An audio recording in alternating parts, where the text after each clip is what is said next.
afternoon, ladies and gentlemen, and welcome to today's meeting of the Children and Families Overview and Scrutiny Committee. As usual, this meeting is being broadcast live to the public. For those not able to watch live, the webcast will be recorded and made available for viewing on the County Council's website after the meeting. Before we begin, can I please remind everyone to only turn on their microphones when you wish or are invited to speak. We have received one apology, which is Mr. Hill's. It's a late apology meeting, but he has had to go to LRI with a close relative. There are no other apologies. I see we have people online to join us. Lewis. Good afternoon, Mrs. Lewis. Good luck here. Did I see you were there? Good afternoon. And who else are we? That's it. Thank you. Right, item 1, the first item on today is the minutes of the meeting held on the 8th of November. I move that these are taken as read, confirmed and signed. Is everybody in agreement? Thank you.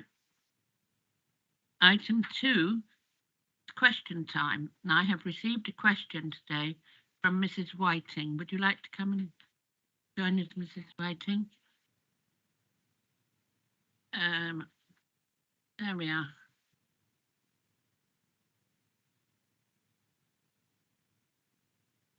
The question and its response have been circulated to members of the committee to start prior to the start of the meeting and will be taken as read. I would like to remind members that no discussion is held on these. Mrs. Whiting, do you have a supplementary question? Yes, Chair, I do. Thank you. My original question was sent without quotation marks, and the printed answer sheet has quotation marks for both the question and answer, and I wonder what the reason is. I would like to ask a supplementary question to clarify the answer given to my original, and will quote from your answer. A. Officers within transport team have access to view the numbers of school applications as they arrive and will start to run automated reports at the point the offers are made. This often results in transport passes already being processed in preparation for parents in the summer prior to the start of the autumn term. End of quotes. If a child does not have a pass at the start of term, what alternative provision is made? And B, start quotes again. Once the EHCP has been finalised, information is shared with SEN Transport, who will carry out an eligibility assessment. End of quotes. Are parents and children involved in the eligibility assessments? Thank you, Mrs. Whiting. I'm not sure whether Mrs. Mull got the supplementary in time for an answer, and can I ask that whether you will give a response? I think in order to give it a fair and proper response, we'll come back to you in writing, if that's okay, Mrs. Whiting. Thank you. Thank you very much, Mrs. Whiting. You can obviously, as you know, you can stay in the meeting or you can leave if you wish. Item 3 is questions asked by members under Standing Orders 7(3) and 7(5). And I have received a question in a few parts from Mr. Hunt. The question and its response have been circulated to members prior to the start of the meeting and will be taken as read. Mr. Hunt, do you have a supplementary question? I'm very happy with the answers. No supplementary questions, and I'd advise members they find everything they need to know in the answers here this afternoon. Thank you very much, Mr. Hunt. Okay. Item 4, I have no urgent items. Item 5, do any declarations of interest? Do any members have interest they wish to declare? Mr. Martin.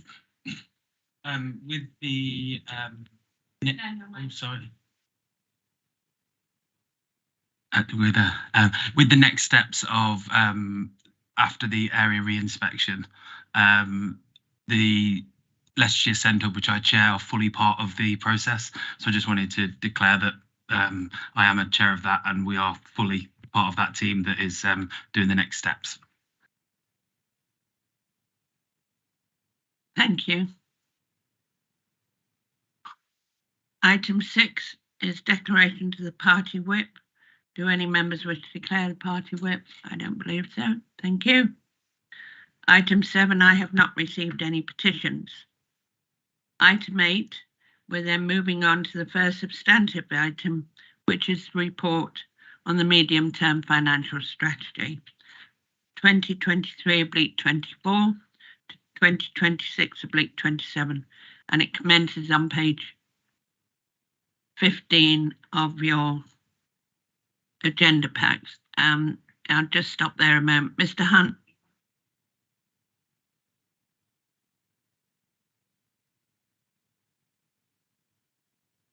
Thank you.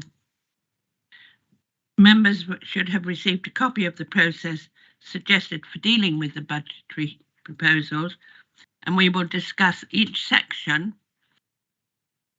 in turn, and there will be an opportunity to ask questions after each section.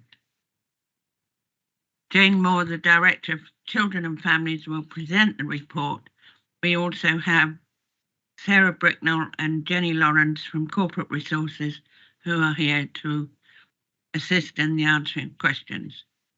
Ms. Moore.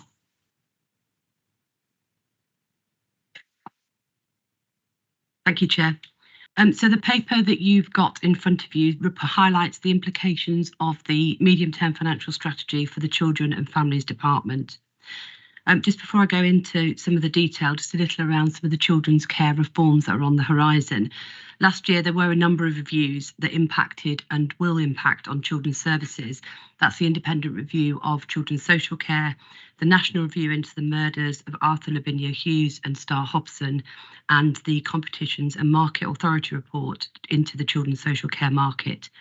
The government response on all three of those papers, we understand, is expected very soon.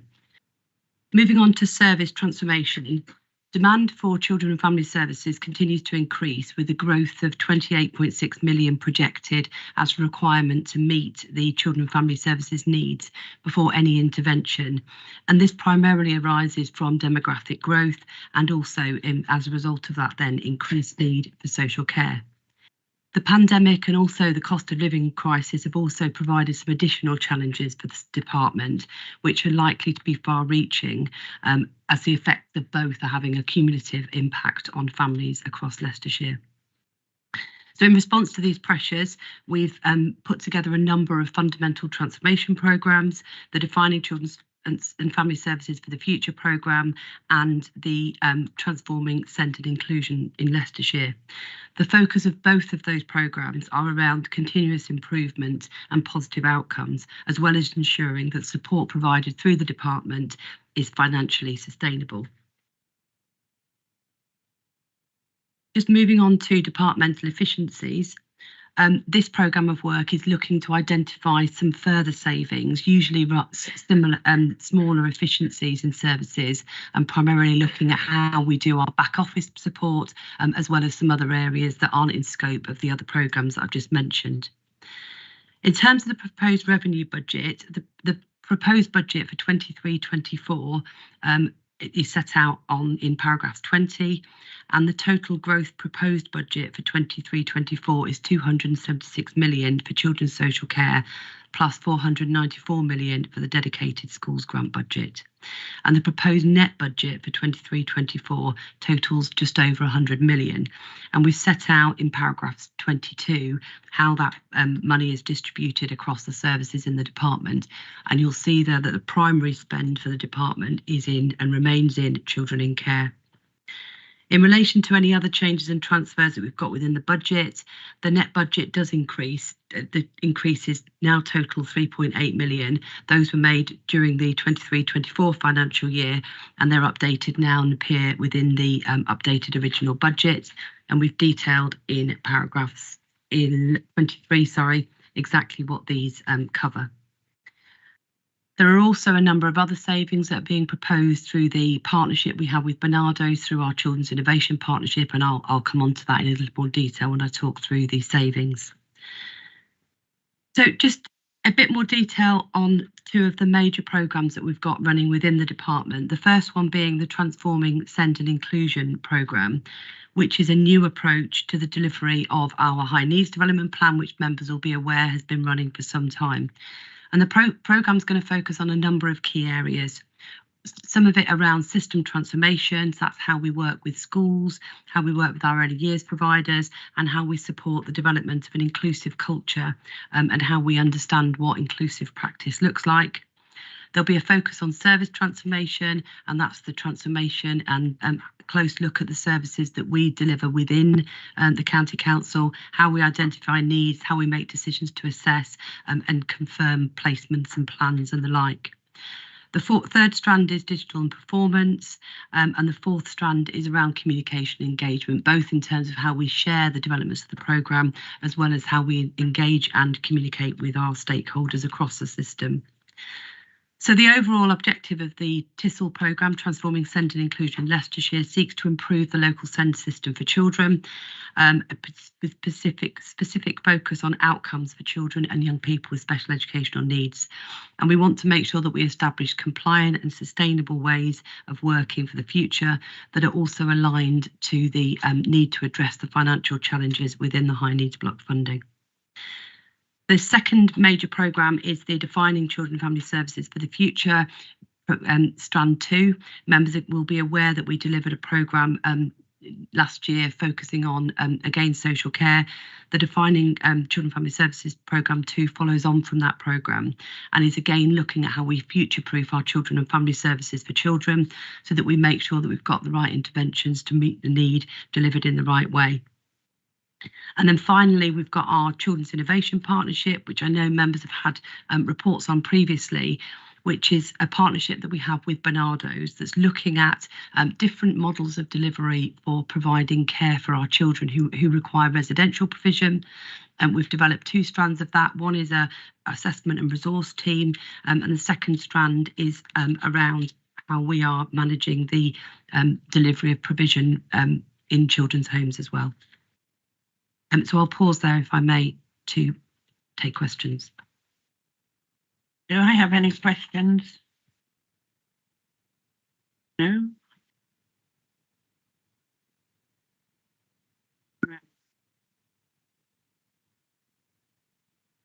Thank you. So I'll move on to the growth. So the growth projected over the next 4 years for the Children and Families budgets totals 28.6 million. And the majority of that growth relates to the continued increase in demands, as I set out, including the complexity of the children with whom we're working with, and primarily around our social care services. So increased placement costs and also increased need for more social workers. The table in paragraph 27 sets out the breakdown of the growth. And again, you can see that the majority of growth there is in our placement forecasting. I'll take each line, if I may. In terms of the social care placements, we're projecting a growth of 5.1 million in 23-24, rising to 22.7 million by 26-27. The children's social care placement budget comprises of a number of different settings that we buy or purchase to look after our children in care. It's part of our statutory duty to safeguard children who are at risk of harm. We know that there is a national increase in the numbers of children and young people in care. And for Leicestershire, this is looked at like about 10% per year, which is above the national average of 4.1%. And one of the reasons why the performance in Leicestershire, or we've seen a greater increase of children coming into care, is that our starting point was a much lower number of children in care. So our increase has been over and above that nationally. However, you'll see from the report that actually overall our children in care population per 10,000 10 to 17-year-old still remains below our statistical neighbours, but also the England average. And a lot of the work that we've been doing over the last few years is focusing on how we prevent children from coming into care where it's right for that child, but also how we reduce the time that children spend in care as well. And that is having an impact on, or we're now seeing a reduction in the percent increase year on year of children coming into care in Leicestershire. So the growth that we've modelled for our placements is assuming a future projected trend of 7% increase year on year. Now this equates to about 50 to 60 children per year coming into our care and therefore requiring a placement. When we're projecting forward the costs of growth for our children in care, it is subject to a whole raft of variables and it can be very volatile. So placements don't happen in a linear fashion. They come as a result of a variety of different reasons. But also the placement mix is really critical in terms of some of the budgets.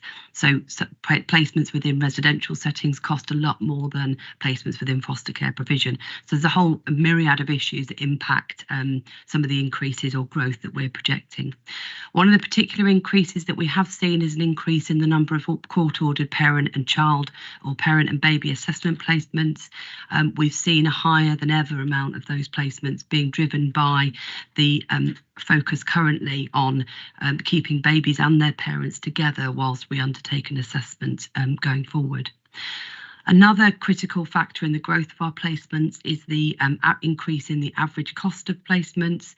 So you'll see in paragraph 33 that we've detailed that the average residential placement has increased by 7% compared to last year, and the average cost of 16 plus provision has increased by 15% compared to last year. And in this current financial year, we've had a number of placements that are now costing us in excess of £6,000 per child per week, which is a 300% increase in the total average for this placement type. And it's a significant contributing factor to why we're seeing such an increase in the average cost, not just the average cost, but the overall cost of our placements as well. Again, another variable that's having a really significant impact on the weekly cost, but also the overall cost of our placement, is the national trend in older children who are presenting either as a result of a placement breakdown or with significantly complex needs that are requiring them to come into our care and therefore needing a placement with us. And some of that is attracting much higher amounts to support some of the waking nights or other premiums that the market is able to add. As mitigation for this, there are two things. We are continually reviewing our placement costs and working with providers to support that, but we are making that further investment in building LCC-owned provision that will be run by Barnardo's as part of our partnership going forward. The second area of growth is around our frontline social care staff. So that's looking at a growth of 1 million in 23-24, rising to 1.8 million by the end of the MTFS. And this is about how we're investing in our in additional frontline staff, which is required to ensure that we have the appropriate caseloads for children and that we continue to meet our statutory duties. So whilst the numbers of children in care grow and the numbers of children on child protection child protection plans grow, we need to make sure that we've got the right numbers of social works. And whilst those numbers aren't increasing quite as we projected, we know that those cases are increasingly complex, so we need more social workers to support those children, and then in turn ensuring that the management of those cases is done well. And then the next area of growth linked to the frontline social care staff is around our social care staff workforce pressures, and particularly around our instability within this area as well. And you can see here that we've projected a growth of 1.35 million next year, rising to 3.5 million by the end of the MTFS. This is part of a national pressure that's currently happening in terms of the ability to recruit and retain social workers, as well as pressures that we're seeing from the children's social care agency market as well, which is leading to significant premiums on our agency workforce and increased costs. There is a national shortage of qualified social workers, but also we're seeing a growing number of social workers moving into agency because it attracts more money and provides a greater level of flexibility. All of these factors are really prevalent in Leicestershire, but actually are impacting nationally as well. we're doing some really positive work around recruitment and retention of social workers, and we know that social workers like working for Leicestershire, but nevertheless we're still seeing an issue around not just getting agency workers, but the cost of agency workers as well. And this is leading then to some continued pressure around our social care budgets. And you can see in paragraph 42 there, we've set out some of the potential impact of that, which is what we've projected the growth for. And then finally, the last area of growth that we've detailed within the report is as a result of the increase in the number of education, health and care plans that Leicestershire is supporting. So we've put in growth here for a year on year, 450,000 increase in 23-24 in order to manage that increase. There's been a 54% increase in the number of education, health and care plans in Leicestershire. That is significantly higher than that increase that is seen both regionally and nationally.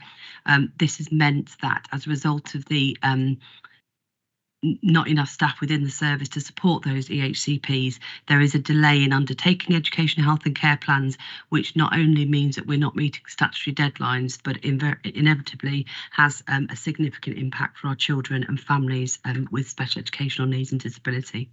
So the growth that we've projected here puts in provision for an additional 10 case managers who will go some way towards supporting the increased demands and alleviate some of the pressures that we're still seeing in the system, whilst we're reviewing that system through the Transforming Send and Inclusion programme. Thank you. Thank you, Ms. Mill. We'll pause there for any questions. Does anybody have any questions? Right, I have Mr. Martin and Hedgie Nicolo. Mr. Martin. Thank you, Chair. Just want to understand the last point a little bit more around the extra case managers, to understand how much it will go towards helping. Because as you state within the 4 points, is that it's almost not having enough is a compounding effect because of the issues with complaints and delays. How many case managers did we have in 2016? So, with 54% increase, do we have, will these 10 case managers sort of meet that 54% increase in demand? And if we don't have the figures for 2016 right now, how many do we have right now, to understand the sort of percentage difference that 10 more would actually make to the service? Would you like to turn your microphone on, please? Thank you. Yeah, thank you. So I think it's probably a more complex question to answer than just the numbers of case managers. So case managers within the centre service are one small part of the system in terms of the end-to-end process around making sure that children have their needs met in the right place at the right time. So I don't have the numbers for case managers in 2016, and this definitely is not a 54% increase in case managers. So I don't have the numbers for 2016, but I know it's not a 54% increase. What we are needing to do at the moment is we know that there's been an increase in education, health and care plans, and we know that we need the members of staff who are responsible for that part of the system to have more capacity. So part of it is needing to grow the number of case managers. That isn't going to allow us to deal with the incoming demand, or indeed the kind of requirements within the system. What we're hoping it will do is allow us to have enough staff that can deal with some of the requests coming in, some of the kind of other work that's going on, which will mean that as we can hold our ground whilst we're developing the work as part of the Transforming Send and Inclusion process. So I think the quick answer, I mean, I could get you the figures around numbers of staff within the service. It won't have a very quick impact on demand coming in. But what it will do is allow case managers more time to focus on getting the plans written, processing the work, making sure that we can speak to parents and carers, all of those kind of things. If we carry on delivering the way that we're delivering, we would need more than 10 case managers in order to deliver the work. But part of the work that we're doing through Transforming Send and Inclusion is working on how best we can make sure that children's needs are assessed in the right place at the right time, all of that work. But we can certainly get some of the numbers around case managers and what it would look like. Thank you. Mr. Hadjinikula. Thank you, Chair. We just had a very similar meeting yesterday with the adult and communities, and again, actually, the numbers were actually striking and impressive. When we go to this report, it seems actually that there is an average increase of approximately 10% per year. But the increase in the numbers here is actually from 7,895 to 14.57. This is 85% increase. So we have an increase. I'm talking about page 19. We have an increase actually in children and young people in care by 10% per year over the last 5 years. The national increase is 4.1% over the last 5 years. So effectively, what we see here, actually locally, we have actually more than double the increase, what we observe nationally. And at the same time, actually the growth goes up by 85%. These numbers are actually very difficult to put together. I'm sorry to say this, but I find it difficult to understand this. And when we go further down in page 22, for example, another example, paragraph 43, since 2016, there has been a 54% increase in number of children and young people in care, requiring education, health and care plan. Nationally, 38%, in East Midlands, 32%. Again, this 54% versus actually the 38% nationally and the 32% regionally is rather disproportional. So this is a question which actually came up yesterday in the adult communities, and I would like to ask the same question here. Are the criteria the same with other authorities? When actually we measure these things, do we use the same criteria? Because what came up yesterday was actually in certain areas, we didn't use the same criteria. So practically we compare apples to oranges here. Thank you.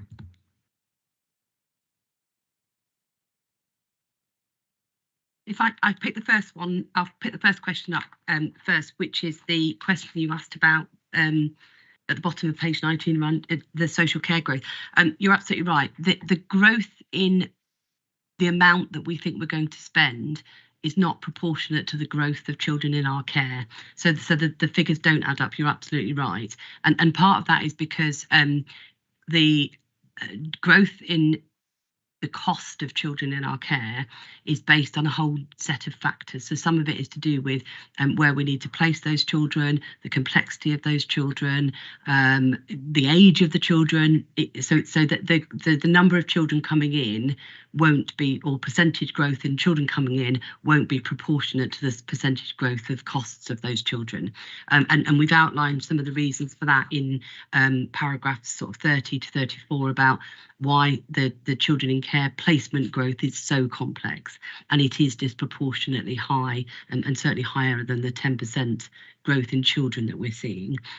Just going back to the numbers, there are different reasons for the difference in numbers of children, growth in children coming into our care and growth in the HCPs. In terms of the children coming into our care, as I said, we have seen a greater increase than that's been seen nationally. And some of that is based on the fact that we had much lower numbers of children in our care some years ago. And so we have seen a greater rise. The other factor is some work that we did around our 16, 17-year-old homeless young people to make sure that the children who were entitled to come into our care at 16, 17, who are homeless, were able to come into our care or make the choice to come into our care. So we have seen a disproportionate rise in Leicestershire as a result of some of that, but also in the sense that our numbers were very low.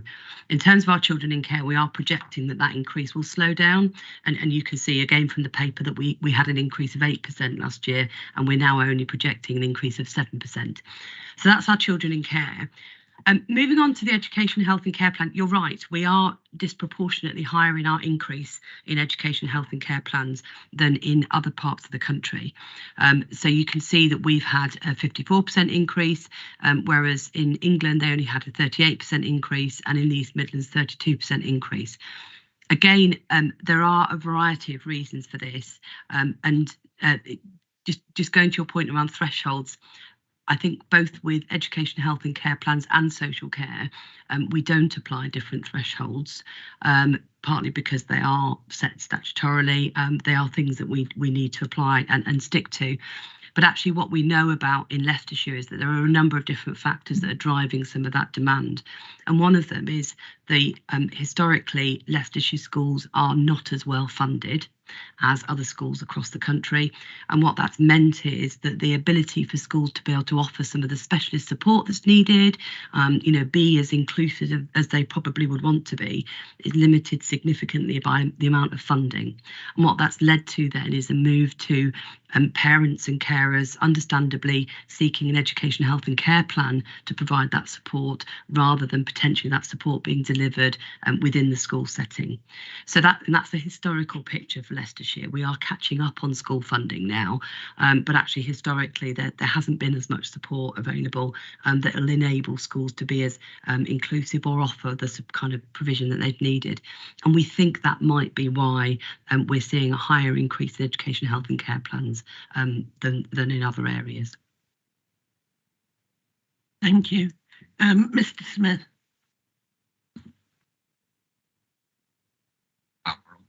Thank you, Chair. It's just another one regarding obviously the huge staggering amount of growth that we're looking at in social care placements. Excuse me. So we're projecting here a 50 to 60 year-on-year new children requiring a placement.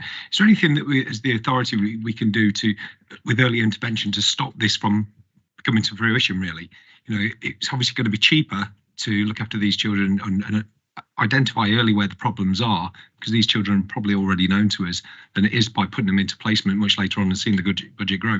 Thank you. Yeah, if I take some of the detail.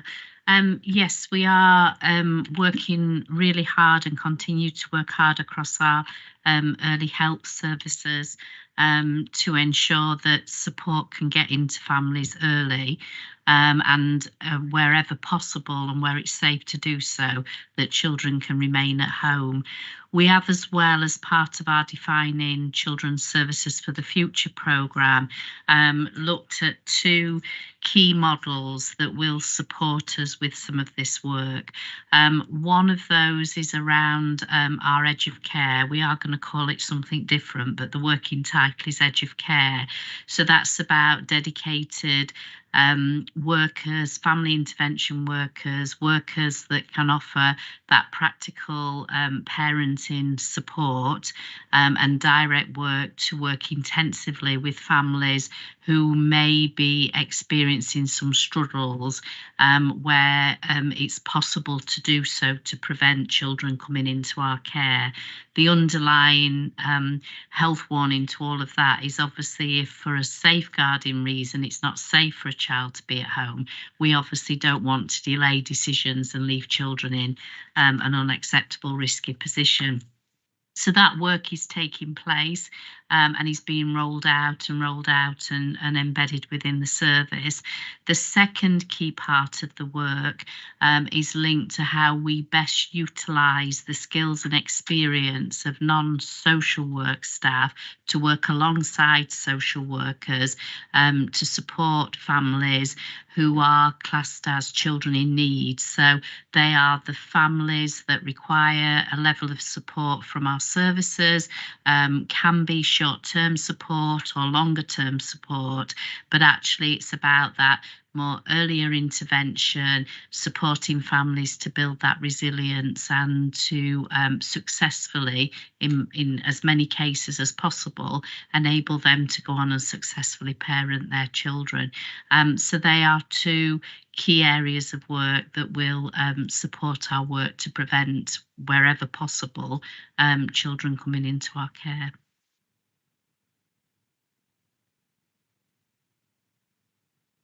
Yeah, if I may, just to add a couple of bits to that as well. We are also doing quite a lot of targeted work around some of the areas that we know are particularly impactful for children. So, for example, we have received some domestic abuse funding from government to support some of that intervention work around households where domestic abuse is prevalent, and we would want to intervene. I think the other bit I'd just say on top of what Sharon's added is that we are seeing success as a result of the interventions we're doing to keep children out of care. So as I said, whilst we've seen an increase in children coming into care, we are well below the number of children in care per 10,000 population, which is what the national measurement is. And I think that's because of the early intervention work that we're doing, where we're able to keep children safely within their families and keep them out of care, or indeed return them from our care when it's safe to do so. And again, what we've projected is that the increase of children coming in is going to start decreasing as a result of some of that work that we're doing as well.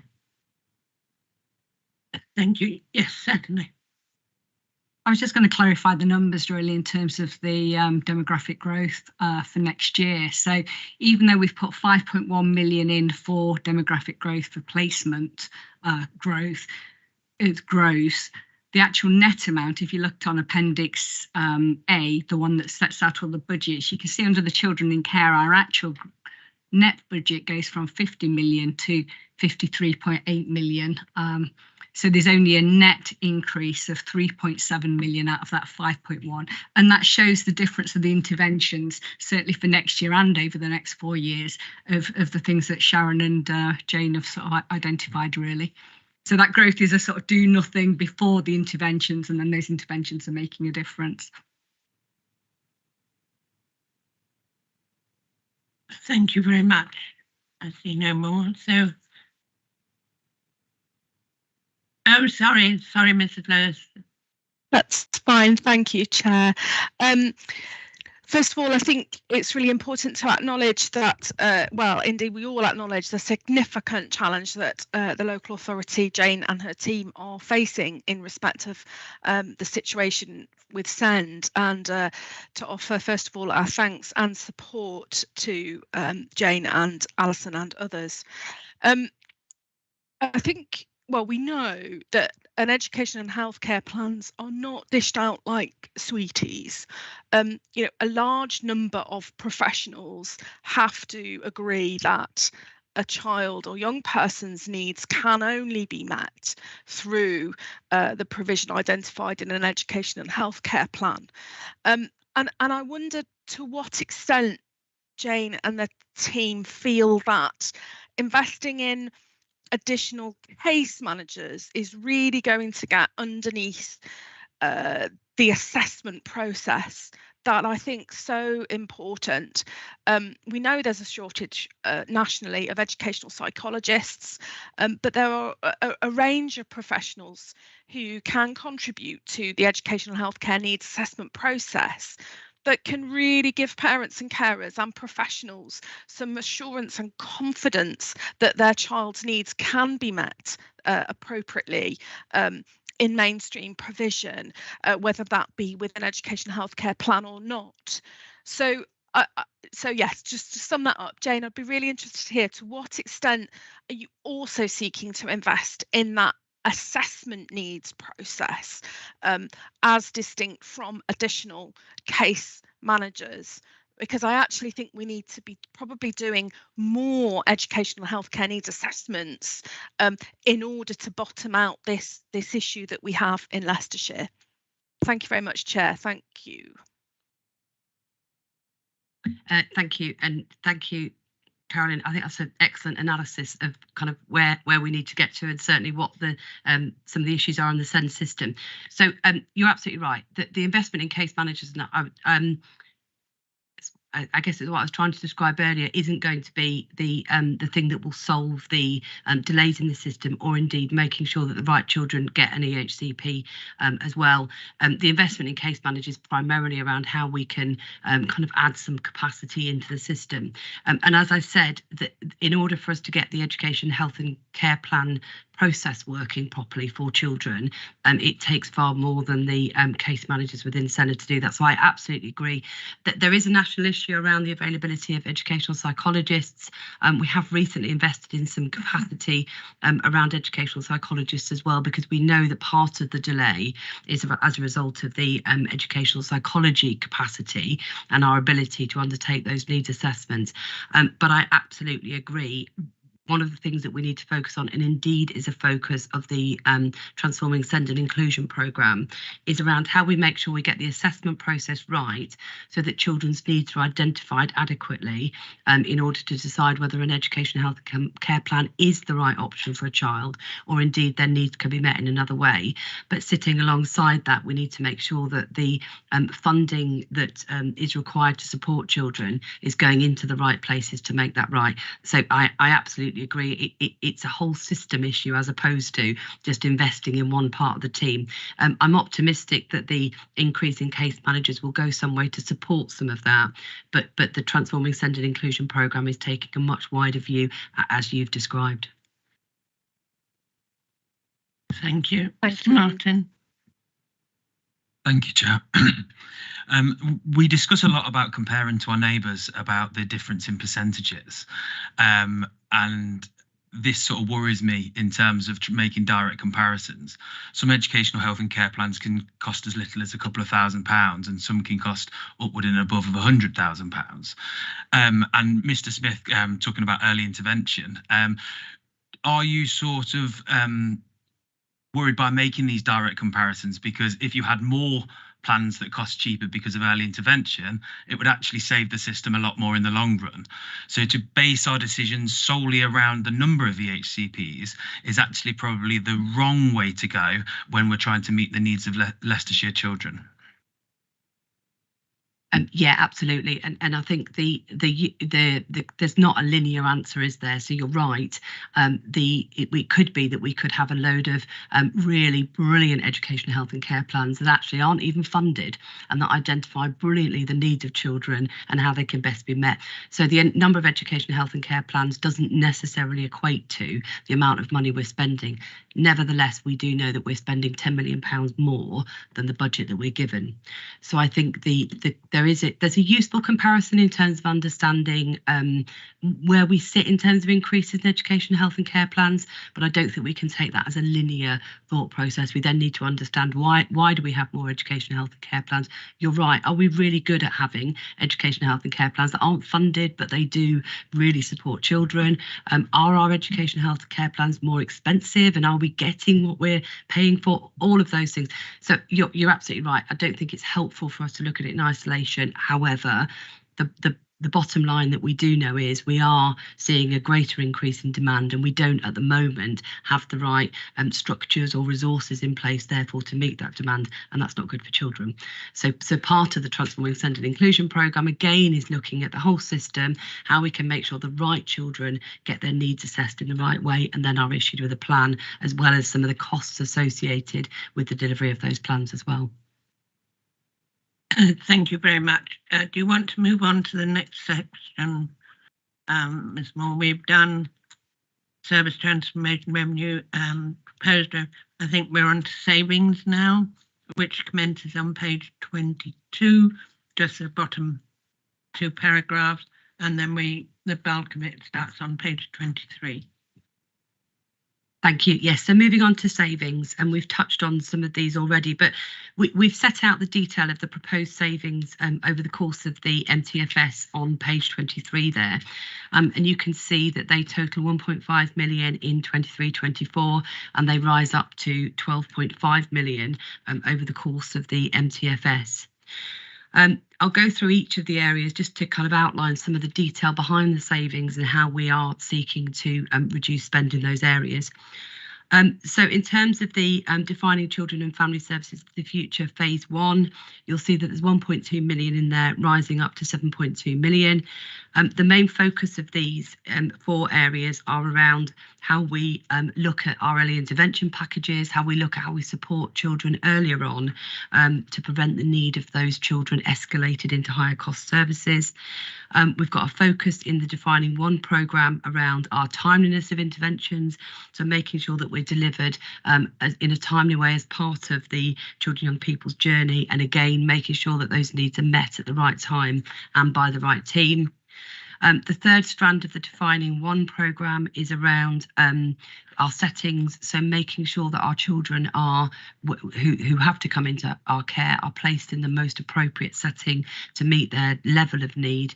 And then the final strand of that programme is around ensuring that those children and young people with a disability are supported to achieve greater independence. The Defining Programme 1 has delivered over 3 million savings to date and is now well embedded in our business as usual process and activities across the department. So the benefits that we're setting out in terms of saving are continuing to accrue over the period of the MTFS, and at a full kind of run rate, or when we expect to make the most savings, we're expected to make about 11 million in total by 26-27, and that's in excess of what we'd originally set out to achieve as part of that programme. The second area of savings is around our Children's Innovation Partnership. That's our partnership with Barnardo's, where we are expecting to save 250,000 in 23-24, rising to 1.25 million by 26-27. And this programme is about improving the outcomes of our children and young people in our care. There's two aspects of that programme. One is the development of the assessment and referral hub, which is resource hub, which is a kind of wraparound support package for children within our care. And the second strand of that is the development of our LCC-owned children's homes that are run by Barnardo's. And you can see there that there's a capital investment as part of that programme that's resulting in therefore the revenue savings. So to date, we've got 6 properties across the county that we've identified to have our children live in. They're being developed and are due to go live imminently. And over the rest of the financial year of the MTFS, there are a further 3 properties. Some of that's being funded through LCC capital, and some of it's been funded through DFE matched funded capital as well, which we're really pleased about. The next area of savings is around our departmental efficiencies, and that's 0.2 million in 24-25, rising up to 0.8 in 26-27. And these savings will continue to look at areas that aren't within our major programmes to identify some of the, to mitigate some of the in-year increases that we're seeing, and particularly looking at some of our running costs and how we can make some efficiencies within the department. The strand called Department Establishment Modelling Redesign is set to save 0.44 million in 25-26, rising to nearly 1 million in 26-27. And this is really set out in response to some of the national challenges that I've already described around recruitment and retention of social workers, and also the work that Sharon outlined around how we best support our children in need alongside that social work support that is required at child in need, how we use our other qualified or non-qualified staff to really add value to some of the interventions that we're delivering with those children. The other area of saving is our Defining Children's Services for the Future Phase 2, and we're looking at 3 strands here to achieve 1 million in 24-25 and 2 million going up to 2 million in 26-27.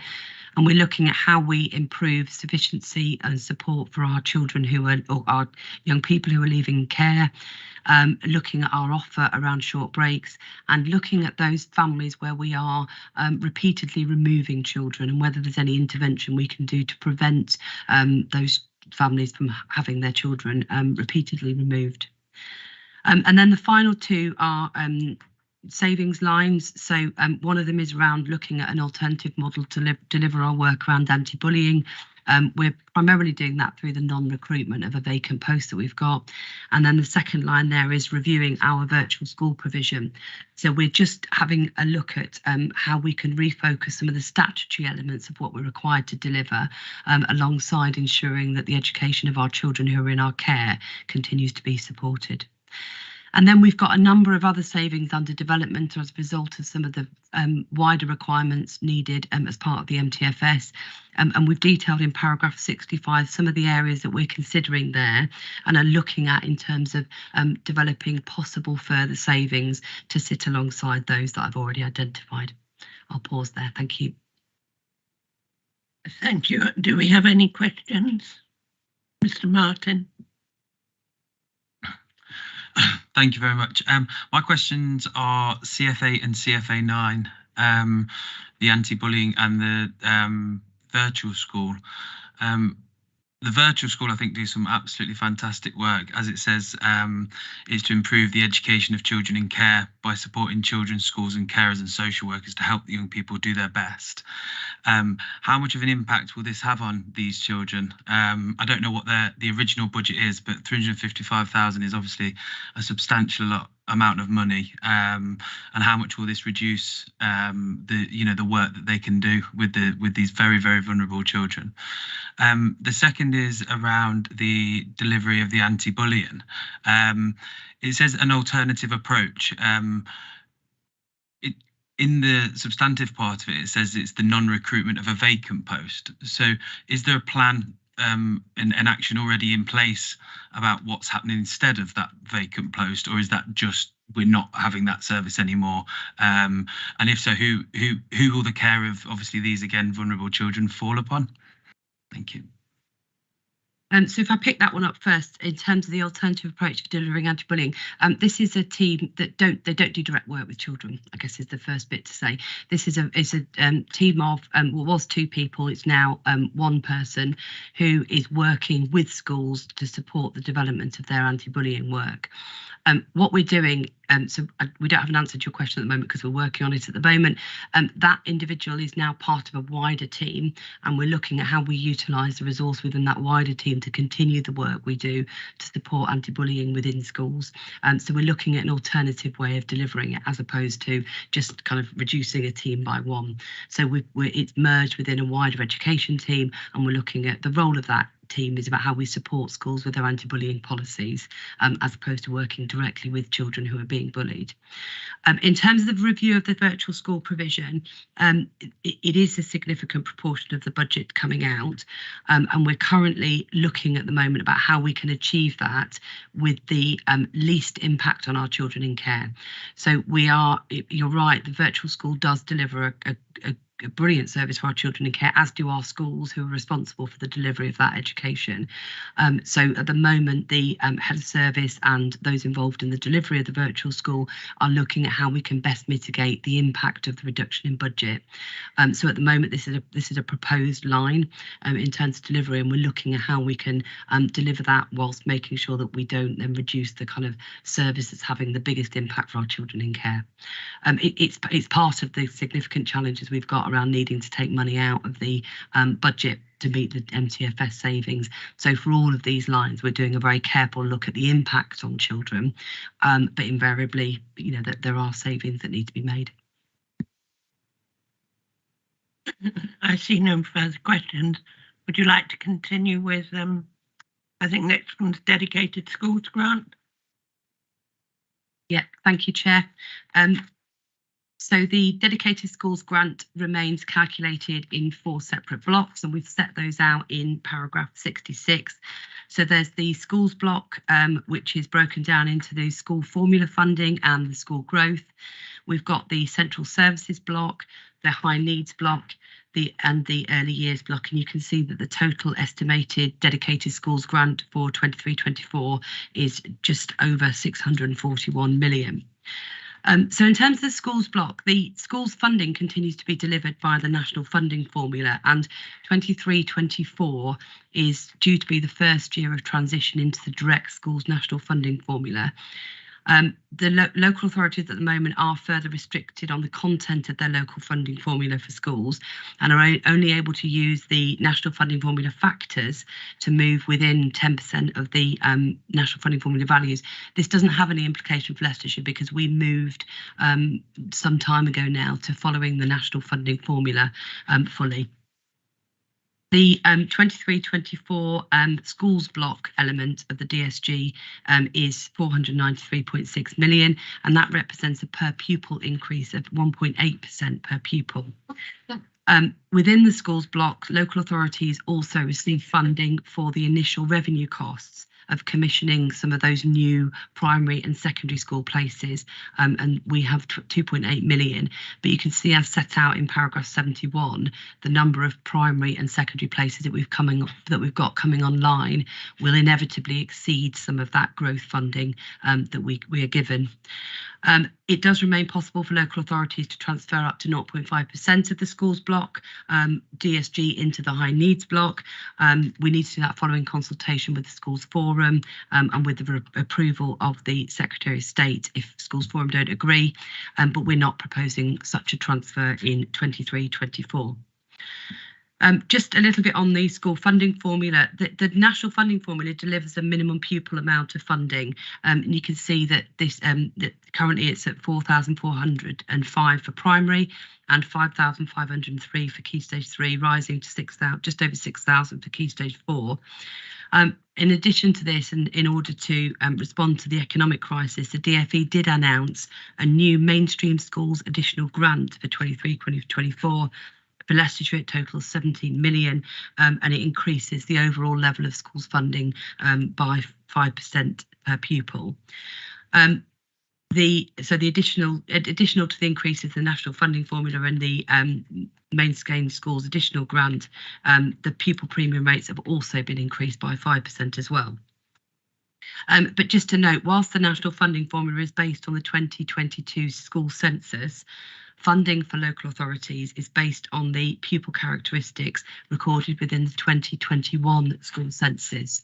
And any increase, therefore, in numbers of pupils between 21 and 22 who could well be eligible for additional funding. So those pupils, for example, who are eligible for free school meals, then is unfunded. And this could result, therefore, in there not being quite enough money within the DSG in order to fund all of the elements. We'll review the impact of that fully when we have the all of the data around the 22 census going forward. But obviously, we would only be able to give out money that's within the designated schools block or grant that comes in from government. We are required to submit our funding formula, and we're in the process of doing that at the moment. In relation to high needs block, the high needs funding nationally has increased, and local authorities are receiving a minimum of 5% per head of the 2 to 18 population and a maximum of 7% per head. We in Leicestershire remain at funding floor, and we get an increase of 5%. So the provisional allocation of the high needs block in Leicestershire next year is 105 million, and additional to this we get an allocation of about 4 million, which is to reflect some of those increased costs arising from the current economic climate. There are some quite strict conditions being placed on that additional high needs grant, and we're required to increase the rates of funding for our maintained special schools and academies, and also for alternative provision by 3.4%. And it's estimated that it will cost us about 2.5 million across Leicestershire to do that, and we've reflected that in our revised financial forecast. So we've set out in paragraph 81 the financial forecast of the high needs block over the period of the MTFS. So you can see the first line there sets out the high need dedicated schools grant going along the top, which incorporates those increases that I've set out. You can then see that the total expenditure that we're projecting over the next 4 years leaves a funding gap pre-savings of 18 million in 23-24, rising to 38 million in 26-27. So you can see before any of the activities that we undertake through our Transforming Send and Inclusion programme that our placement costs exceed the amount of grant that comes in from government. What we've then set out are all the opportunities that we've put together in the TISL programme, which essentially lead us to holding the budget. They don't reduce our spend in any way. They essentially hold the amount we spend over the period of the MTFS. But that then still leaves us with an annual revenue funding gap of around about 13 million per year over the course of the MTFS, which results in an increasing cumulative deficit, which we've set out in the third to last line of the table. Obviously, that financial position is not sustainable, and we are undertaking a number of actions in order to attempt to address the position, which I'll come on to in a bit more detail in a moment.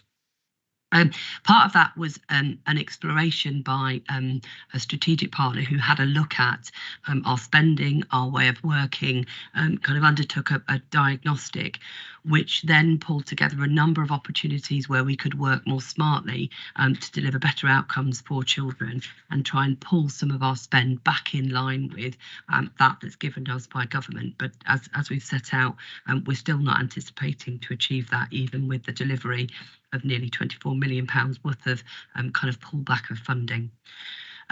So the Transforming Extended Inclusion Programme is focusing on changes, and I know I've pointed out a number of answers to questions already, to the whole SEND system, of which the local authority is one part of, to ensure that children have their needs met in the right time, in the right place, and with the right support as well. And we've detailed at the top of page 32 there the kind of 4 strands of the programme, which I've covered earlier in the report.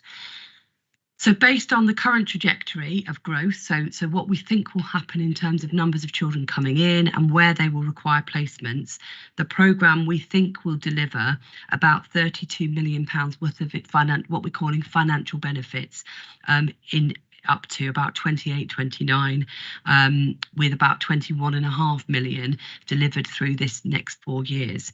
And essentially, as I said earlier, it kind of keeps our spend at a level playing field, as opposed to increasing, as we set out earlier in the report, year on year. We've detailed in paragraph 83 the where we're expecting to see benefit. So the first area is making sure that those children with special educational needs get the right level of support in mainstream, and that those children with special educational needs get the right level or we've got the right number of children supported within mainstream provision. The next area of savings are making sure that those children who require specialist provision have access to specialist provision, and that those children whose needs can be best met elsewhere have their needs met elsewhere. And then the last area is about the cost of independent provision. As you know, the cost of independent provision is far higher than the provision that we have locally. So part of the challenge is making sure that the right children are in the right provision, and therefore cost us the right amount of money as well.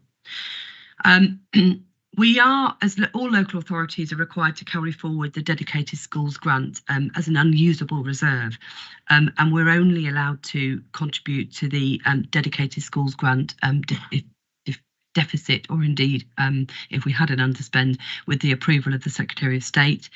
And what we know is that this is a national issue. So without the government addressing through additional funding, local authorities are going to have to continue to set aside money to cover that deficit. And as you know, part of our MTFS has a plan to continue to set aside money to offset the deficit that is rising through the MTFS.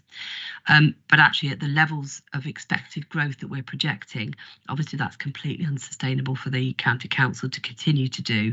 And obviously we need to make sure, therefore, that we put those planned measures in place to contain some of that growth and keep spending in line with the budget that we're given. In terms of central services block, this funds a number of school-related expenditure items, and the settlement for 23-24 for that is 3.8 million. The early years block, the 21 spending review set out an additional 180 million nationally for early years provision, but the final information for this has not been released for 23-24. Our provisional settlement for 23-24 is 39.3 million, and we won't know the final settlement until June 24. The national formula for early years does set out an hourly rate for 2-year-olds and 3- and 4-year-olds, and despite the funding increase, Leicestershire still remains at the funding floor compared to local authorities.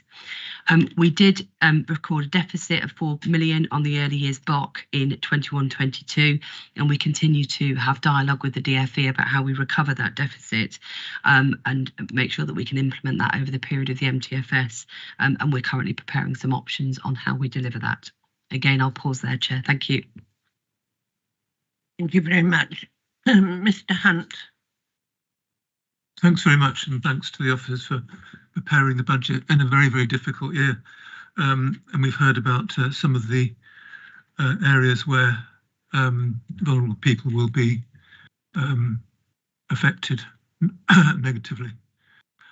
Just wanted to raise this question of the TCL on paragraphs 81 and 83, and the director's gone into some detail, and I have to say that there's a level of euphemism in a lot of what I hear in this committee, and when we talk about the right ratio or the right level of specialist settings and so on, what we're talking about, this is a question really, in 83, when we say, for example, we're looking for the right level of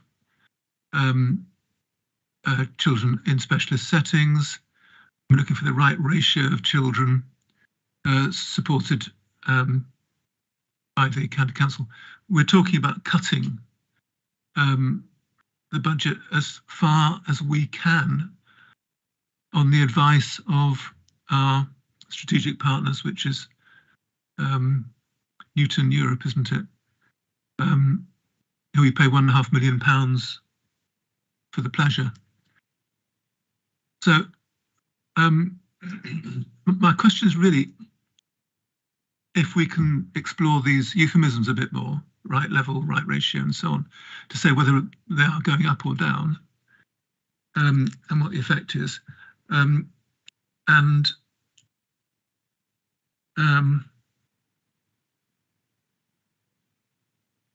Yeah, the other part of this is that we're anticipating the right level or the right ratio, whatever, in all these indicators here on 83, but we can't be sure that we'll meet them. Now, if we don't meet them, we're not going to make the budget savings in the high needs block here. Does that matter? There's a few questions I'm putting together here, but does it matter if we don't meet these? Because for some time we've been increasing our cumulative deficit, and okay, this is showing that we're doing our best to balance the books, if you like. But if we don't, it'll just be going on to the cumulative deficit, and we'll be looking at a similar situation next year and so on. Sorry if it's a bit long, that, but I hadn't taken the opportunity to speak earlier. Who'd like to start off? Yeah, so if I work through those, if I may, I'll start with the questions you've raised around the kind of language around the right level of support. I think it goes back to the point that Ms. Lewis made earlier around assessment and getting assessment right. So if we are able to assess children correctly and we're able to identify their needs, as a result of that, we should be able to place them in the right provision to meet their needs. So it's an end-to-end process around getting it right for children and making sure they are in the right provision. Therefore, if we do that, and I think that at the moment we're not confident that we've got children in the right provision for a variety of reasons. If we can work through and get our end-to-end process right, that means children are assessed, their needs are identified, and we can therefore find the right level of provision to meet those children's needs, then as a result of that, these are the savings that we think we'll make, because we won't be spending the money in the future. So this isn't about moving children that are already in the system. This is about making sure that when we do undertake an assessment of children, we fully understand what they need and we fully understand how we can best meet their needs. If they need to go into a specialist provision, that's where we'll place them, and we can then monitor to make sure their needs are being met. So all of these benefits that are outlined are about making sure that as children come into the system, we are properly and correctly identify their needs. Just on the programme delivery, we are working with a strategic partner to work through this. A number of reasons for that. We've been working on the high needs programme for a number of years now. As you know, we've reported a number of times on the development of the work. And actually what we know is if we're going to get this right for children with special educational needs, this has got to be a whole system delivery, and that we need people to support us in the delivery of that. So actively engaged in the programme are the local authority. So, you know, we're a partner in it, but actually we're working really closely with schools as part of it. We're working with our SEND Hub as part of it. So we have a range of stakeholders or people who have a view about what needs to happen, have expert opinion about what needs to happen. The strategic partner is adding some significant value to making sure that we drive this as a whole system as well. Because actually what we know is we can't do this on our own. This isn't a problem for the local authority to fix on our own. And just the point around the cutting the budget. This isn't about cutting a budget. This is we have a grant that's given to us by government. It's money that's given to the local authority in order for us to provide for those children whose needs can't be met through solely the kind of mainstream schools funding. Actually, what this is about bringing our spending in line with that grant by ensuring, as I said, children's needs are well assessed and that they are placed in the right provision. I'll hand over to Mrs. Taylor, who's going to answer the question around the deficit. Thank you. Just to pick up your point about does it matter? Yes, it does matter. It really matters a lot. And I think that's described in paragraph 86. So what's happening is that deficit is sitting on our books but outside of our main accounts, but there is still debt that we've run up. So the DfE could come back at any time and ask for us to pay that money back. So what we're doing is putting council resources and finances in another pot there. So if DfE come back to us and say, we want 20 million off to pay that half the deficit back, we have to hand them 20 million pounds. So it's having a huge impact on the other council services. So it could wipe out a whole nother budget. So it is really important that we get this back within the budget. We can't continue to have the deficit coming, adding up over and over a year. So we've got to get it back within the grant we get. So it's getting extremely difficult now to find council funding that will offset that deficit. And if we don't, we're in a really difficult position. I'm sure you're aware of the programmes that the DfE are operating at the moment, the safety valve, the delivering better value, which we're in at the moment. There's other councils in worse situations. But if the deficit continues going up, we will then move into the safety valve programme where we don't want to be. So we have to deliver this because the government will come back and just wipe us out otherwise. So we have no option but to get this spending back within the grant that we're allocated from the government. It's not enough for our needs here in Leicestershire. We're well aware of the fair funding issue and all those sorts of things. So we will continue lobbying the government to say that the grant we get is not enough for us to deliver what we need to deliver for children in Leicestershire. But at this current moment in time, we need to get back our spending back within that budget that we're allocated. Thank you very much. Do I have any other? Mr. Smith.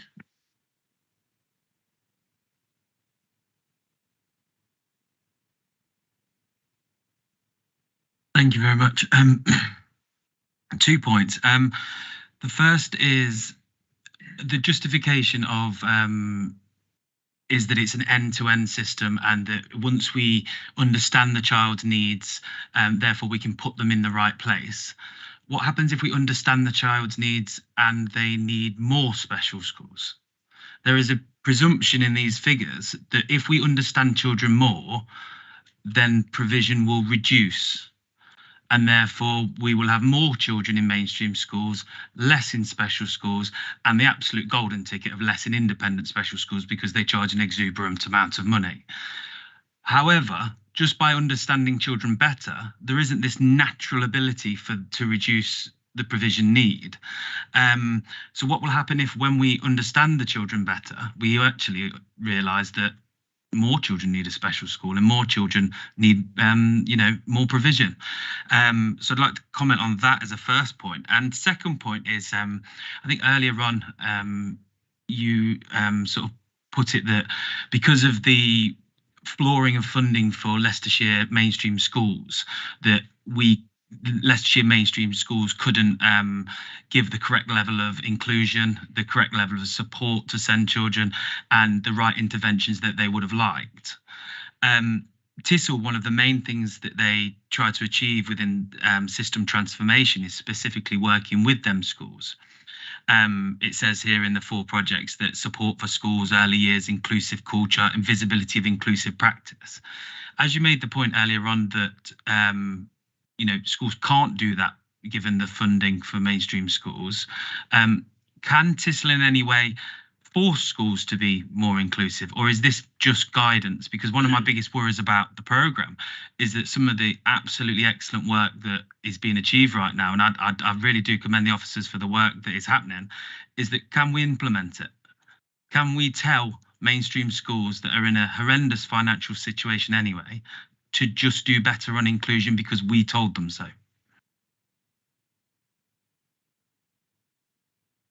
Thank you.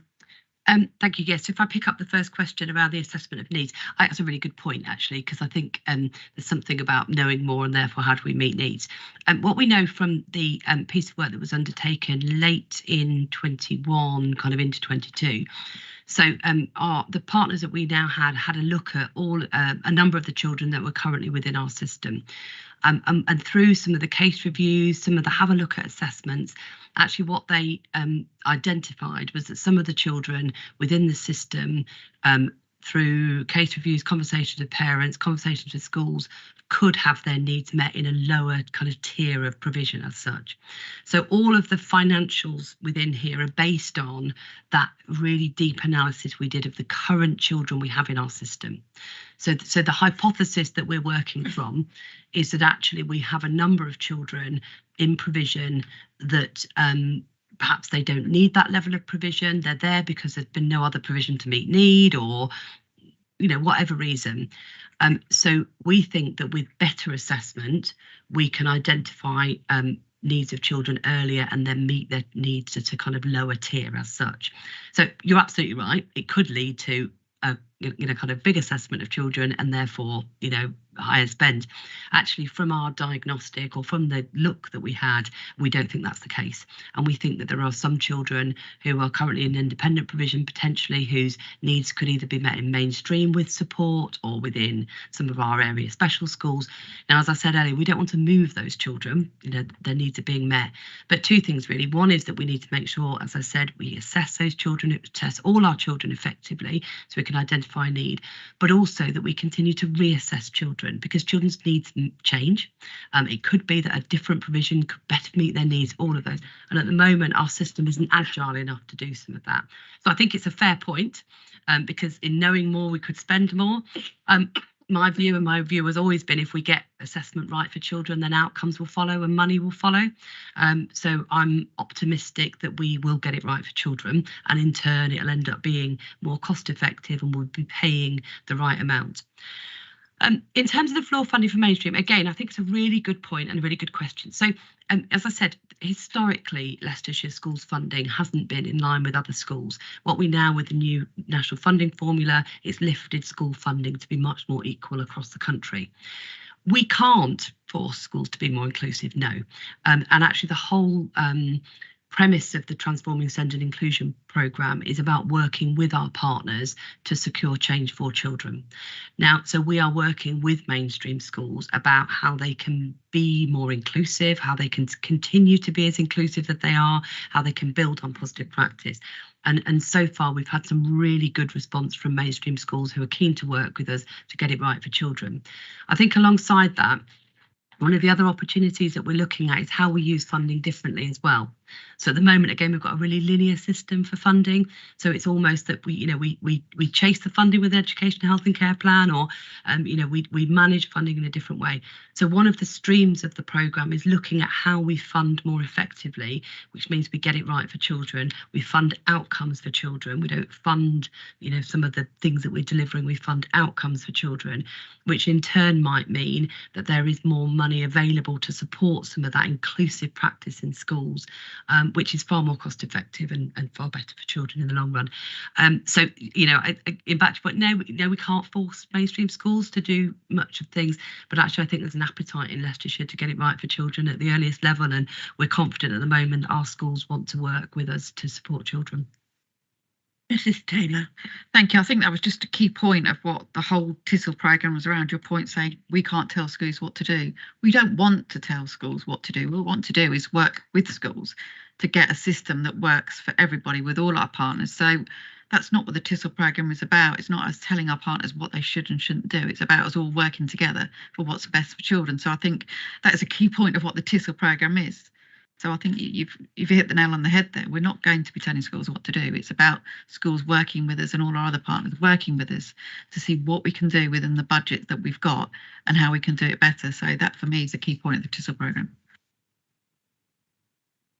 Thank you. Shall we move on now to the next part, which I believe is the capital programme? Yes, thank you, Chair. So the final part of the report is our capital programme. So the proposed capital programme for the Children and Families Department totals 104 million, just over 104 million, and the majority of that is received through external funding or capital receipts that are expected. However, there is a 10.8 million call on the LCC capital funding over the period of the MTFS. The majority of the programme continues to focus on the delivery of additional primary and secondary school places, but also additional places to support those children with special educational needs and disabilities, which will contribute to all the work we've discussed as part of the Transforming SEND programme. We've detailed in paragraph 93 the breakdown of the capital programme across the additional mainstream school places and the capitals, the SEND programme as well, and also detailed there the amount being proposed for other capital. So the provision of the additional mainstream schools places is a total of 65.8 million over the 4 years, and that includes a total of 30 million next year. And that's funded both through basic need grant as well as some of those Section 106 developer fund contributions as well. The SEND programme, we're looking at a total investment of 26.5 million over the period of the M2FS, and that contains funding for the completion of some of the developments that will support that programme of work around ensuring the right provision for children. And then in terms of other capital, on paragraph 96 there, we've detailed the kind of what the other capital bits of money include. In terms of funding sources, again, paragraph 97, we've detailed where the funding sources come from for the Children and Families Capital Programme. The majority are, as we said, external grant and 106 contributions. The basic need grant is received from the DFE, and that is primarily around the creation of school places. The strategic maintenance grant is a grant that's received from the DFE, but that's around maintenance just of our maintained schools. And the 106 contributions are estimated to be a total of 34.1 million for the entire programme, 18.4 of which sit within the 23-24. So I'll pause there. Thank you, Chair. Thank you very much. Has anybody got any questions? No?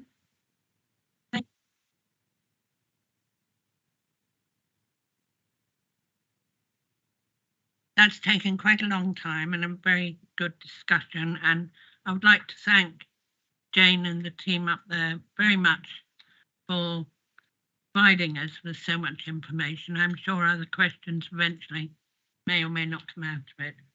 I do think the appendices to this paper have been excellent, and although they're quite small print, it is worthwhile going through them all in detail.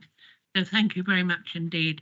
And we'll now move on to item 9, which starts on page 43. And that is the Special Educational Needs and Disabilities Local Area Revisit. Jane, are you taking this, or is Sharon? Alison, sorry, Alison. Yeah, so welcome. Thank you, Chair.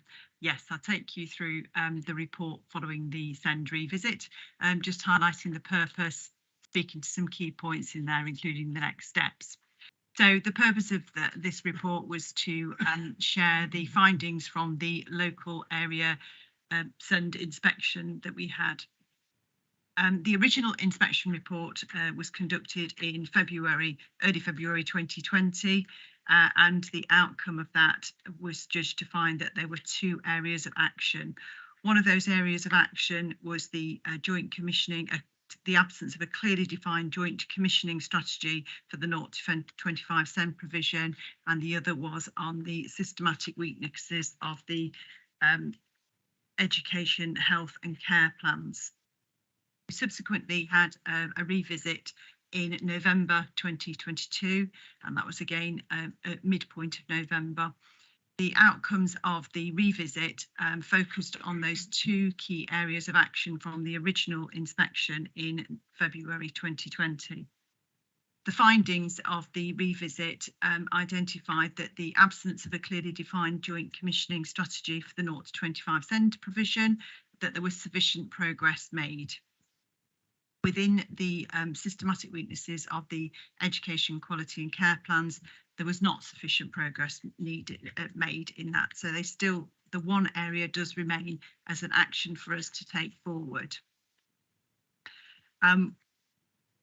Following the inspection report that's been made public, the outcomes of the joint commissioning are there documented in paragraph 10. And in paragraph 10, the education, health and care plans can see that there are some other areas that we need to be moving through and to strengthen as we move forward. The key findings from there that we need to have some progress still made through the education and healthcare plans, and they need to be taken forward into the next steps that we have detailed on paragraph 12 in there. The local area partners are now required to submit an accelerated progress plan, and that is due to be taken forward for the 17th of February.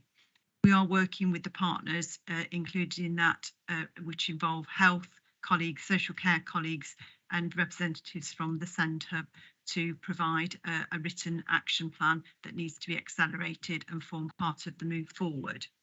The Transforming Centred Inclusion plan that Jane has spoken through in the previous agenda item forms very much a review of the whole SEND system, but this will enable to be the driving force of the accelerated action plan that will take forward for this one key area of improving the quality of education and healthcare plans. Thank you very much, Mrs. Taylor. Did you want to come in at all at this time? So, just for my clarification, this was a joint visit looking at a visit looking both at us and also the CQC. So it's not just us. So if may need a little bit of clarification on that. Yeah, just for clarification. So the inspection was undertaken by Ofsted and the Care Quality Commission, and the inspection is of the local area, which comprises us in terms of us being the educational authority part, us in terms of the social care part, and then health colleagues in terms of their part as well. So it's a local area inspection of those two specific areas that we were found to be not delivering on when they last came. Thank you very much. Are there any questions? Mr. Hunt. Thanks very much, Chair. Yes, I read through the report. It wasn't too long, and it was quite easy to digest, and there was some positives as well as some negatives. I must confess that the rest of the information I received through Radio Leicester, and what struck me during that day was that they regard this, they're journalists of us all. Journalists, they regard this as an ongoing problem that they've addressed, or they've tried to address, and even the kind of this jockey guy who introduced it tried to solve the problem, you know, or the problems with the EHCPs on the air, which I thought was a bit ridiculous. But clearly, it's a matter that needs addressing, and my frustration was that we heard a lot about the positives and also the challenges, and this is a bit of a feature of being on this committee. I feel that, you know, the challenges are great and the numbers that we're dealing with are proportionately greater than other authorities and so on. But what we really needed to do with this, and I see that Alison's been referring to the relevant paragraph, is to say, well, what is going wrong needs to be fixed. And if we focused on this is going well, this is not going so well, and because this isn't going so well, we're doing this. And I think it's that part of we're doing this that I was certainly looking for on the day that it was released. Now, Alison's referred to the TSIL. And again, I think we've got to go back to say, well, you know, the risks involved with the TSIL, which have been further elucidated with Mr. Martin's question, have really got to be followed through the year to make sure that it is going the right direction. Thank you very much. That's all I have to say. Thank you. Jane Moore. Yeah, I think what was pulled out both through the media but also through the report is two things. One is that obviously when they came back in to inspect, they did find significant progress in one area, but they were not able to find significant progress in the other area. And I think that sets out really clearly that not enough progress has been made in between the last inspection and this inspection. it did identify that we had made progress. It identified a number of areas where we'd been successful in improving. But as the inspectors rightly said, it was a fair inspection, that it's not significant and it's not sufficient in terms of the movement around particularly the quality of education, health and care plans, but also the delay in which those education, health and care plans were being given, and therefore the impact for children and families. I think what we're being very careful to do is to not set up a whole raft of different programmes or initiatives that tackle in areas in isolation, because that's where we've not been successful previously. So as Alison set out in the report, whilst we do have to produce now an accelerated action plan that's being expected of us by the DfE as a result of us not making sufficient progress, that accelerated action plan will very much be part of the Transforming Centre and Inclusion programme, because we can't make these changes in isolation. So yes, we need to improve the quality of education, health and care plans. We need to ensure that they're done in a timely way, but actually none of that is fixable in a kind of linear single action plan form, which is why we've got to do it with our stakeholders, with our partners, in order to make sure that we get it right for children, and in turn deliver on the accelerated action plan to achieve the required changes that the DfE are going to expect of us. Thank you. Anyone else want to comment on anything? Mr. Walsh. So what sanctions are the DfE likely to impose if we don't make sufficient progress? That's a really good question. So in terms of stages, so the quick answer is I don't think there are sanctions that can be imposed. So it's the same as the outcome of an Ofsted inspection, which is where, if we're judged inadequate or one that requires improvement, the expectation is that you will improve, and there are various things that can happen should you then not improve. So in terms of what would be deemed as an inadequate SEND inspection, where the inspectorate couldn't see the ability for a local authority or local area to make improvements, that there potentially are other steps like having kind of commissioners in to look at it. What Ofsted and CQC found is that the leadership across both the local authority and the health partners have the capacity and the plan to make the changes. So they weren't concerned with our ability to make the changes. What they were saying is that you haven't made enough of progress. So back to the kind of sanctions issue, obviously, if we don't make progress around our accelerated action plan, they may well again look at the capacity of the leadership in terms of making the changes. But also the next phase is a kind of new inspection framework that's being launched this month, that's looking at the way in which SEND services are inspected all together. Now, obviously, if we don't then do well in that inspection framework, there'll be a number of things that can happen, which could potentially include some level of intervention from the DfE in order to support our improvement. But actually what Ofsted did and CQC did find when they came in, and they've detailed in the report, is that while sufficient progress hasn't been made, they're confident that leaders do have a plan to make the changes, and that they're confident that the leadership can lead the change that's needed.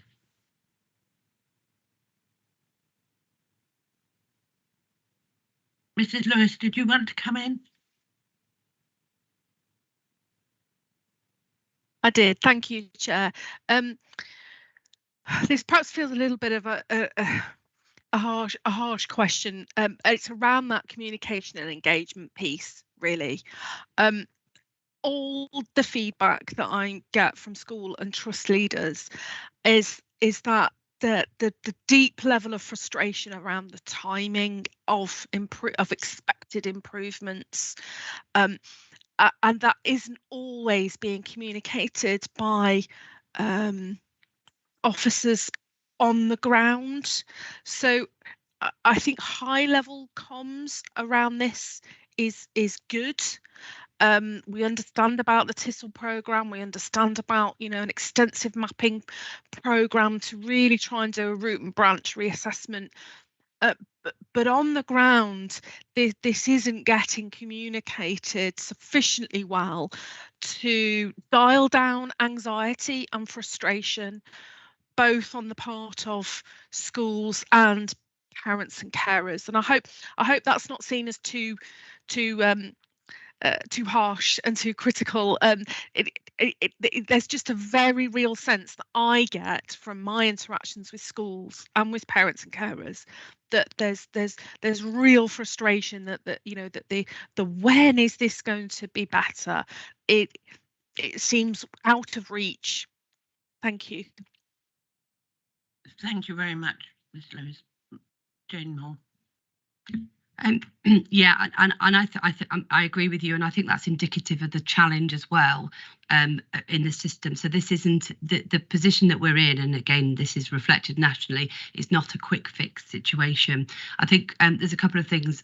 We acknowledge that communication hasn't been as good as it ought to be, but equally we are working hard on making sure that everybody understands their role in it. So there is an element of role for the local authority, there's an element of role for schools, there's an element of role for parents and carers as well. So we are working on kind of how we communicate, how we understand some of that as well. But you're right, and we know it is a frustration for both school leaders, but also for parents and carers as well. And we also know the frustration is that things aren't happening quickly. They're not happening quickly because it's hugely complex, and there are a number of things that need to take place in order to make the changes. That I'm not sure this helps, but that there is a strand of communication and engagement within the TISL programme, and part of the reason that's there is because we absolutely acknowledge that the communication hasn't been as good as it needed to be, nor have we effectively engaged partners as we've needed to, because actually the local authority can't do all of this. We're not able to do all of this on our own.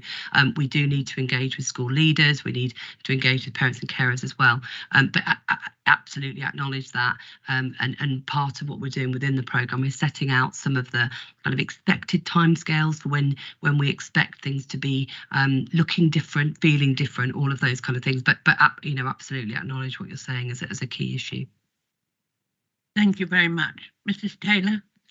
Thank you. I just want to pick up Mr. Hunt's point about he got his information from the journalists and what was in this report. I would hoped or probably expected every member of this panel to have read the full report, because that probably would have answered a lot of the questions that have been raised today. So I would ask Democratic Services if they could email out the full letter that was sent to us from Ofsted and the CQC to all members of this panel, so they do read through it, because taking it out of context, it reads very differently if you haven't read the full report. So I think it's, you haven't already, to ensure that you do read the whole, so you get a full view of the Ofsted and the CQC rather than just learning from journalism. Thank you, Mrs. Taylor. Mrs. Taylor wasn't suggesting that I hadn't read the full report. It wasn't a very long report, so what you said, what was missing on the day was Mrs. Taylor. You would have seen me on East Midlands TV if you'd switched on at 6:30. I was there in person, so I was there. So I think you should retract that comment. And what I'm saying is the full letter from the Ofsted and CQC, the full report that came out that was quite long, has all the details in it of the progress we had made and where they can see what Jane was talking about that their confidence in the leadership team to drive it forward. I think what the slight misunderstanding here, we haven't seen the full report and letter. We have the officer's report in our papers. Isn't it online? That's what I read. That's what I found it. Yes, but I think it helps if it's anyway. It's all going out again.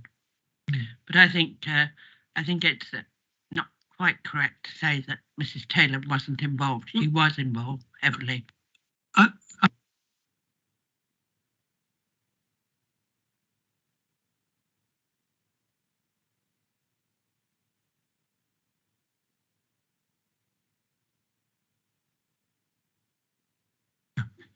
So it's just, I think this is probably not the committee's brief, but I did feel that I think Ivan Old would have fronted up a very serious Ofsted paper, and I was sorry not to hear the lead members. If I may, please, we're not going backwards. We're not talking about previous cabinet lead members, so I think we can move on now.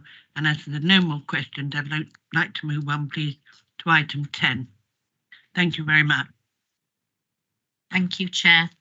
So the report that's before you, including the draft strategy, is the corporate parenting strategy for 2022 to 25, and is being presented to the committee this afternoon as part of the approval process.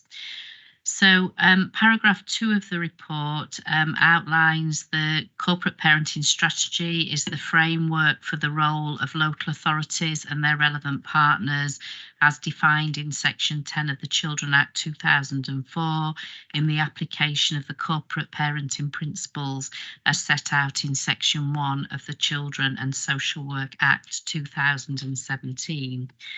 And if the committee goes down to paragraph 5, it explains, hopefully for committee, that when a child comes into the care of the local authority becomes corporate parent for that child.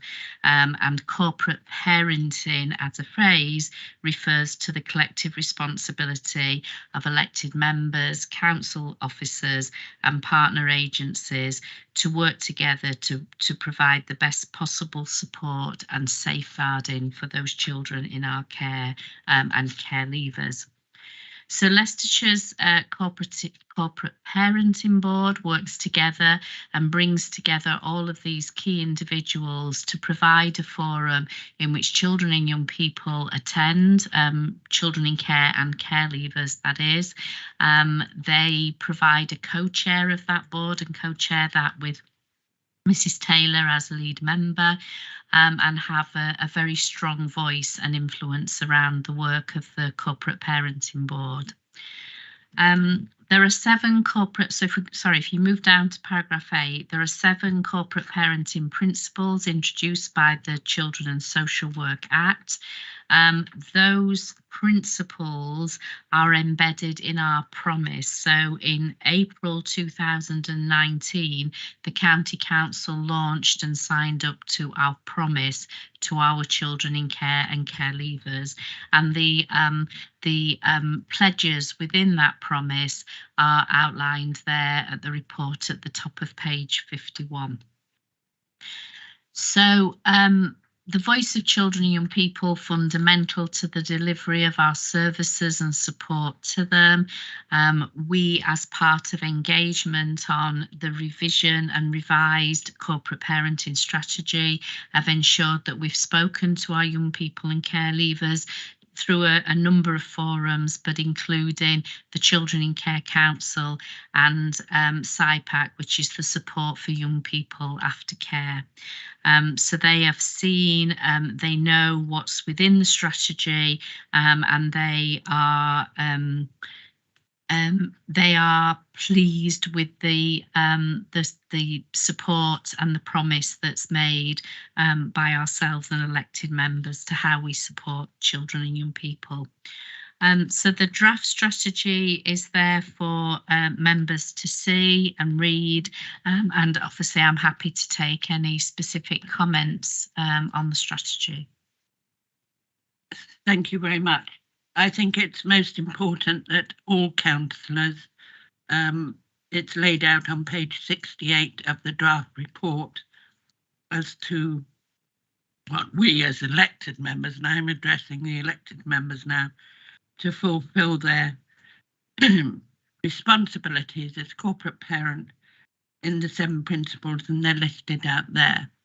And I think one way and another, I would like all our councillors to be reminded of that. I was present in 2019 when we did the promise. It was a really exciting time, and the ideas that came out and the young people were fully engaged with it, and that sort of set the mark for us to go forward. Does anybody else like to speak? Yes, certainly.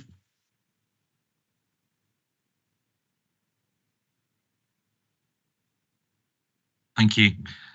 Chair, I'd just like to congratulate the officers in the aesthetically pleasing and succinct way that the corporate parenting strategy has been published. I think it's an excellent document. There are some buzzwords in there that you've simplified and made very, very easy, particularly the ones around, I've got to find it now, protected, which is a very popular phrase at the moment. I'm just trying to find it, excuse me, but I think it's an excellent document. I think it's, sorry, protecting characteristics, I beg your pardon. I think it's an excellent document that is very easy to read, it's very, very accessible, and I think it's something that we can refer back to on multiple platforms where we support children and young people. So I just think it's very, very good. Thank you. Thank you very much. Mr. Hudson-Nicolau.